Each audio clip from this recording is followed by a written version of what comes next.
Are you getting excited? Food, football, and new commercials are coming our way as we are days away from the big game. But damn, so much is still going on in sports and politics and culture. I can't even imagine what these remaining days before the game will hold. But let's chat and have some fun in the Puddy Pie.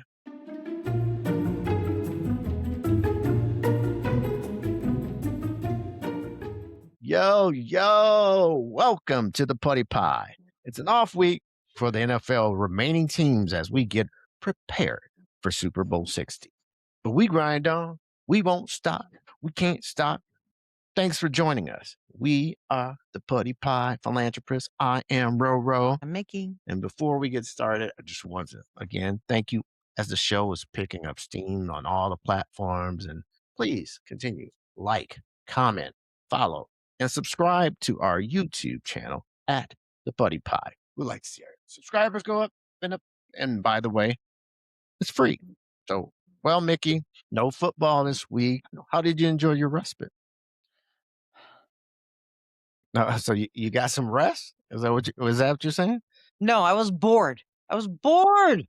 Yeah, it was tough. But hey, the final game of the year is coming, and we will give our predictions at the end of the show, unless you want to give yours now, Mickey.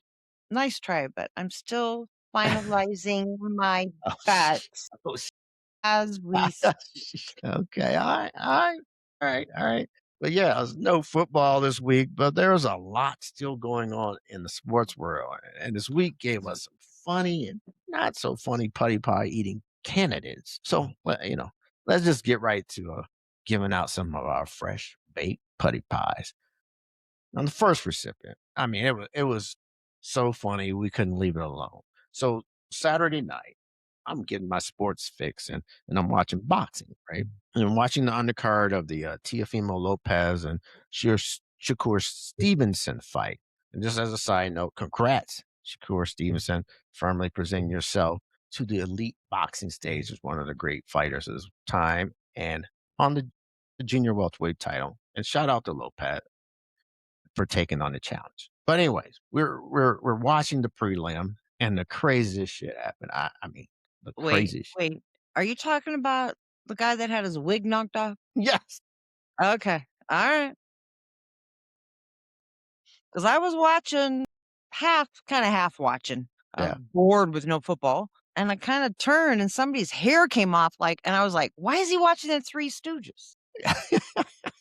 What was going It was like on? the Three Stooges. I mean, yeah. So it was this fight between Darrell Big Baby Miller, and he's like a big brother. He's about 315 pounds. And there's a Kingsley Iba. Iba throws a straight left hand and it hits Miller in the head. And I'm like, this brother's fade went off.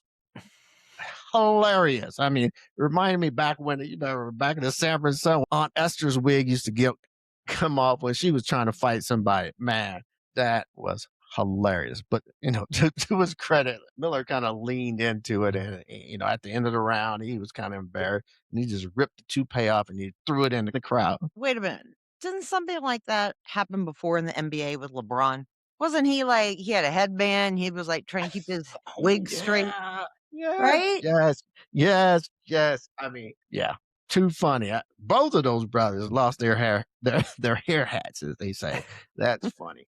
But yeah, I just loved it. The next day, Miller was like, oh, I picked up the wrong shampoo. I had the ammonia shampoo and took all my hair. I was like, who has ammonia shampoo? What? That didn't make no sense. he was digging deep. Hey, Jarrell, man, come on, stop eating them putty pie shampoo for real. I mean, listen, I give him credit because ammonia. I mean, I give him credit because he won the fight. But he was looking like George Jefferson out there. But he won. He was won. But I said, come on, big man. Come on, man. Accept it like the Rush song. I think I'm going bald. Just shave your head and stop eating those putty pies. But you know what? After all that, it was funny. Thank you for the giggle. That made my night that night. But that was our first putty pie. But I have more. I have more Puddy Pies, and it was not all that boring a weekend. The next Puddy Pie is not so funny, not so funny, and it goes to Steve Tisch. Who's Steve Tisch? Steve Tisch is the co-owner and chairperson of the New York Giants. He deserves the Puddy Pie, I mean, for a couple of reasons. But first is for his weird booty call endeavors. I mean, Tisch. He became the Giants chairperson back in like 2005, around that time when they were winning Super Bowls. They had one Super Bowl in 2008 and 2012. But prior to his Giants role, he was in the media and entertainment, and he was good at it. I guess, he was producing movies like Risky Business and Pelham 123 with Denzel, and then winning an Academy Award for Forrest Gump. But in 2013, as Jay-Z said in his song with the Notorious B.I.G., I Love the Dough, some of us cats ain't playing right, so I'll let you tell it, but I'm going to tell it. Tish is in the Epstein files. Yep, it is. His name is mentioned in the Epstein files about 400 times. For what you ask, as my man Q-Tip would ask, what is it that everybody has and some pirates and thieves try to take? The booty. he was calling he was calling Epstein looking for, he wasn't looking for that Captain Jack Sparrow type of booty, but he was looking for Jamie Foxx and Tommy Davis. He's looking for that booty call with some young girls. I mean, he's one of them billionaire boys that got exposed in the Epstein file. Old, busted. Stop begging for the hookups from the perverts. Stop eating those putty pies. I mean, you've been blessed more than like the masses. So that alone will be enough to give you the putty pie. But I have more. He needs a supersized putty pie. Supersized for allowing his team to be one of the handful of teams not to have a minority head coach. And wait, 100 years of team history and a melting pot like New York. Wait, I'm just sorry. Are you sure there are any blacks in New York? Well, I'm just saying, because our president says they're all Haitian and Somalian. So he might Oh, not have anybody to snap. pick from. Oh, snap. Say, Yeah, okay. But yeah, he's man, a billionaire boys and the Giants old school regime was one of 10 teams this year that had head coaching vacancies and they didn't give a brother a chance. I mean, white minorities coaches, if you look it up, on average have the same success rate as their Caucasian brothers. I mean, facts. There are more Harbaughs and LaFleurs than black coaches in the league this year in 2026. Harbaugh and the Flowers. Let me remind you, the Giants are the same team. They're going on their sixth head coach since 2015. And I'm talking about a team that hired Ben McAdoo, Steve Spagnuolo, Pat Shermer, Joe Judge, Brian Daboll. Were any of these dudes any good as head coaches? I mean, hey, I'm all about hiring on the merits, and that's the thing now, and coaching being performance driven. But is it with the Giant, with Tish and the Giants? Is it with them? Because New Society has been quick about, oh, let's get rid of the Rooney Rule and DI programs. Now we're starting to see the impact when the rules are neglected. So you know what? I'm for reducing DI. Let me say that. I'm for reducing DEI.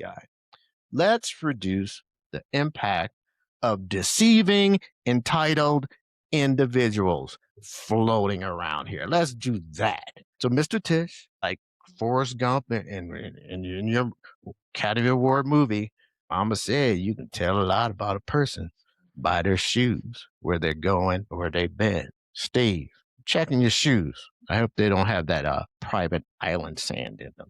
Do better. Be better. Stop eating those putty pies. Again, again, another week. I said a lot.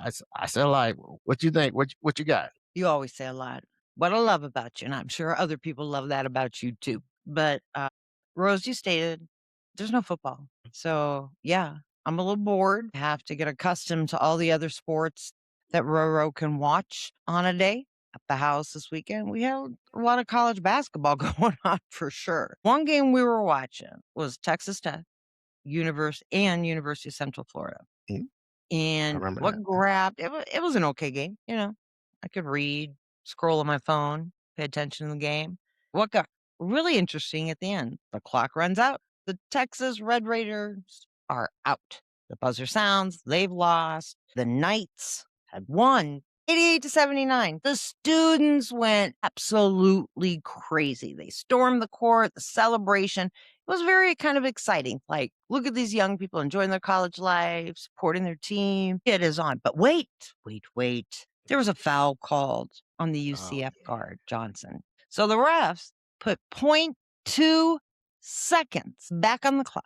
And then they spend all this time and delay of everything to get all these energetic, wonderful young people celebrating a victory. And they should. And they should. So they get the students all the way off the court. They bring the Red Raider out to take his 2 free throws. He only makes one. The Knights inbound the ball, and it's like one miss. You couldn't even say one Mississippi because it was .2 of a second. The buzzer goes off. The game's over. Guess what? UCF won. Shocker. Shocker. That Wow. is why those Puddy Pie goes to those refs. Those refs. That was a lot of drama, a lot of wasted, valuable commercial time for the network for nothing. As we all know, that .2 second back on for the guy to hit the free throw wouldn't have changed the game final because now we went from 88-79 to 88-80. Oh, and now you fans can come back out and celebrate, be happy. Me thinks there was a Putty Pie eating ref that was either really, really anal about the rules of the game, or he was just bitter seeing all those young people celebrating, enjoying their life on a Saturday, or he had the over with his bookie. He might have had the over. He I might think have he had had the the over. over. I think he had the That's over. that's a good call, and that is a thing that is happening, particularly in the sports world, the sports betting, huh? I think it's something to really look into because I think, at my work, when it hits 5, that second hand moves and hits 5, I'm out. My boss doesn't go, "Wait a minute, Wait, oh, you no, got." you got point 2. You got point 2. Sorry. In real life, it doesn't happen like that. So I think Vegas and some people got there's some shady shit going Yeah, on with that. Yeah. but hey, guess what, Nikki? It's February. You got March Madness to look forward to. It's gonna be awesome. Yeah. You better get on yeah, you better call your bookie right now. I think That's hilarious. Well, that's a good one. That's a good one. Way to mix it up in here.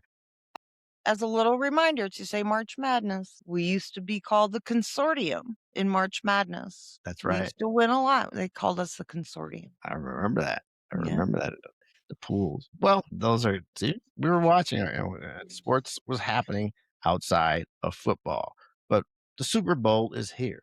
And I think we owe it to our subscribers and our people following talk about the Super Bowl. Talk about the Seahawks against the Patriots. So, let's take a quick second to break it down. So I'm going to ask you some questions and hopefully you can give me some responses. So, looking at the game, who has the better quarterback, the Seahawks or the I Patriots? know what you're trying to do. You're trying to What? expose What? where I'm putting all your money on my bet. I know that's what you're trying Oh, to do. my money.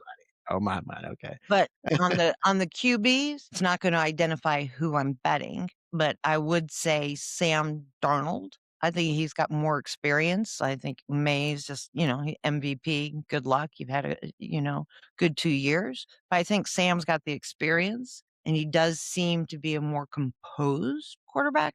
But then Mm. again, I'm a Viking, and I know he's good for an interception that will break your heart. Oh, I thought you said Vikings. I don't know. It just made me rub my neck. I who has the better receivers? I think that the Seahawks have the better receivers as well. I think because of Jackson Smith and Jigba, he's great. I think they have the edge there. I'm gonna go to you. Who has the better running back? See, I ain't gonna let you jinx my bet. I'm not gonna tell you who I picked. I'm not. I know how you're trying to draw this out, this whole little segment you've got planned because you want to know. I want to know where my money's going. Well, fine. Well, hopefully you and everyone will see me in Vegas waving all my winnings. Alright, alright. We will see, we'll see. Imma give you my predictions, and maybe, like you said, we'll see what Miss Miggy got going on. But, hey, I predict that the Seahawks beat the Patriots 31-20. That's my prediction. That's my prediction. You should make here, would you like me to put some money down on that? Oh, I got it. It's already done with your money. Wait, what? So, we'll skip over talking about who has the best tight ends or offensive line, D backs. I said what I said. I think the Seahawks are going to win. That's it. But hey, you let us know what you think. Let us know what you think in the comments. I'm sure everyone has a different opinion, especially people over out in Boston. But hey, we'll be back next week and we'll talk about your comments and recap Super Bowl 60 and who enjoyed our fresh baked putty pies. But until then, take care of each other and look out for each other. We'll see you next week. Mickey and RoRo. Peace.